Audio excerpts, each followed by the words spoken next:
Hey guys, I hope you're having a good night. It's 1 o'clock in the morning. Typical me, I'm awake. So I decided to make this video because I had an experience today with accountability and self-care for myself. And I figured again I should be vulnerable and share because you never know who else out there might be dealing with this or something similar. So once again, I'm going to make a fool of myself and talk about my flaws. So I just finished a workout. I just did stairs for 45 minutes, which is normally something that I do, but things went a little differently today. So for those of you who don't know, I have a long, sordid past, very difficult past with a combination of eating disorders and body dysmorphia, which I've had a pretty strong, solid handle on for about 5 years or more, for the most part. But I'm only human, and sometimes I falter, and sometimes these issues pop back up, especially in times when I'm feeling vulnerable or struggling. So tonight, I was super tired. I had a crazy weekend, but I had said, okay, you have to exercise today, Kelly. So by 10 or 11 o'clock, I was unbelievably exhausted. And I was feeling this absolute compulsion to make myself work out, which triggered anxiety and like stress and craziness in my mind. And I just spiraled. And next thing you know, I'm like just stuck crying. And the reason I was crying was because I was angry and frustrated because I had to be honest with myself and accountable to myself that I was wanting to exercise for all the wrong reasons. I was trying to forcefully make myself do something, and not from a place of love, of self-love or strength, but from a place of fear and self-loathing and anxiety. And I made a deal with myself several years ago that I'm not allowed to operate from that place, because then it becomes self-harming.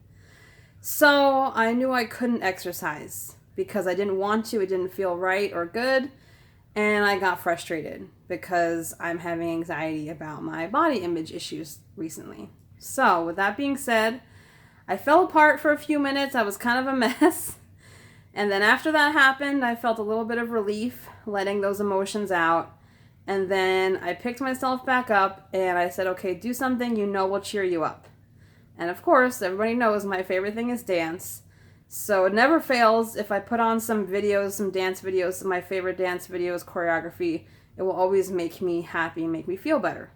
So I did this for over an hour, maybe an hour and a half.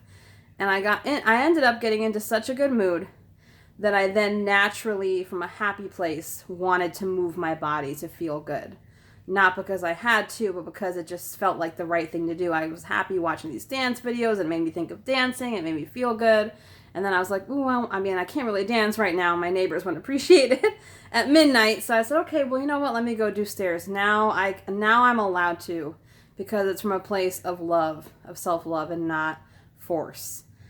So for anyone who has dealt with this, who is continuing to or may continue in the future, I just ask you, if you can adopt this into your self-care practice, I highly recommend it.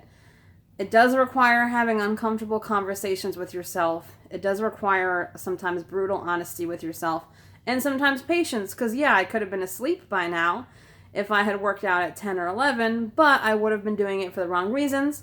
Probably would have literally been crying while working out. And anyone who knew me in my 20s knows that on any day of the week, you could find me forcefully on a cardio machine in a gym. Sometimes crying because I had such a problem. So that's not okay. That wouldn't have been the right way to do it. And it probably wouldn't have been as good. I just actually did a little better than I have been because I was coming from the right place. I was motivated from the right reasons. So please know, if you have this struggle, or if you have had this struggle in the past, you're not alone. There are solutions. You can take time to regroup with yourself. That's more important. So please don't do things, no matter how healthy society says they are, from a place of self-loathing. Please do it because it feels good, because you love yourself, because you want to feel healthy, you want to feel happy, you want to feel strong. But if you sense yourself doing these things forcefully or because you're supposed to or because someone else wants you to or for like places of fear or self-hate, please stop and check in with yourself and do what you need to do to get back to a loving place and then operate from there. Because speaking from experience, I know it's not right to do it the other way. It's worth it. You have to face your feelings. You have to have uncomfortable conversations with yourself. You have to take care of yourself and listen to yourself and not just like barrel through things forcefully like I used to. And you will get better results in the end because not only will you look good, because of course everybody wants to look nice and feel confident, but you will actually like yourself because there's no point being beautiful on the outside if you're ugly on the inside. Okay?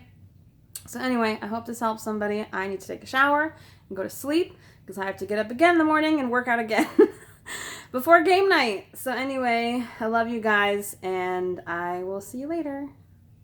Bye.